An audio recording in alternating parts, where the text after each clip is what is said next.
It's early October, the leaves are starting to change. A lot of people are thinking pumpkin spice, but I know what you're thinking, maple.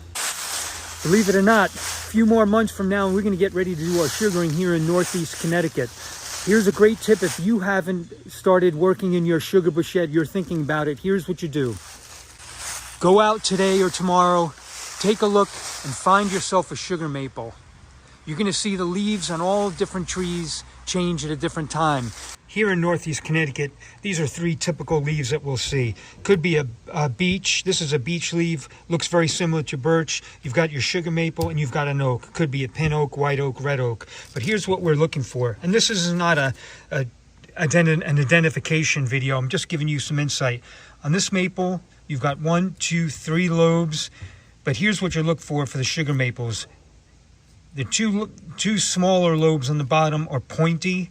If you do some research and Google sugar maple leaves, you'll see these. You'll also see some other types, which you can tap, but these have the best sugar content. And then if you're still stuck trying to figure out how you can identify maples, take a picture of a leaf in your iPhone, and at the middle there, you see that circle with the star. You hit that, and you can hit look up plant, and that will give you a good idea of what you're working with.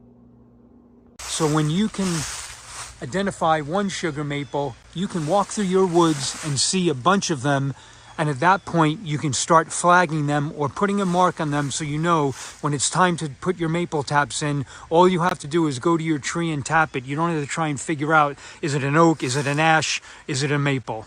Another really good idea is once you do find that sugar maple, take a look on the ground.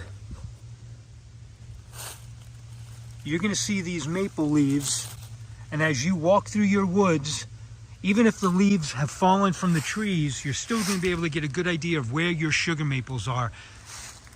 For example, these are sugar maples right here. You can see that nice golden color, and they are everywhere on the forest floor. So typically, maples should be about 10 inches in diameter, straight across, or about 31 inches in circumference. So bring a tape measure, a flexible tape measure into the field, and you can start measuring your sugar maples once you've identified them. Here's a little tip for you. Find a tree that's tappable, the right size, and then use your fingers as a gauge.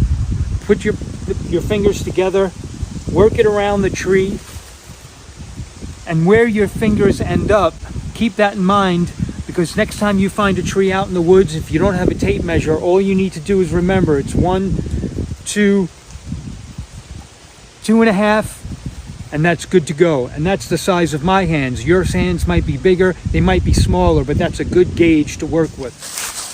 Great, so now we've got a nice maple right here. This is one of my 2 tappers. It's a great producing tree. You've identified the tree, you know it's big enough to tap. What do you do now? It's early in the season. We're not going to be tapping for another few months. A couple of things you can do, a couple little tricks. One, if you've got some Christmas wrap, you can use this to flag your tree, put it around the tree and tie it off. Or what I like to do, and I've got links in the description of all this, is get some forestry tape or what they call survey or flagging tape. Get this in rolls, keep it in your pocket, and as you go through your sugar bush, now in the fall, you can flag your trees either low on the ground or do them. What I like to do is put it at eye level. So as you're walking through the woods, you've got your drill with you, you've got your taps, you've got everything you need. You go right to the tree, put in your taps, and then if you want, you can pull off your flagging tape. Now that you've got your maple trees picked out, I know you want to go to the next step. Check out my How to Make Maple Syrup series.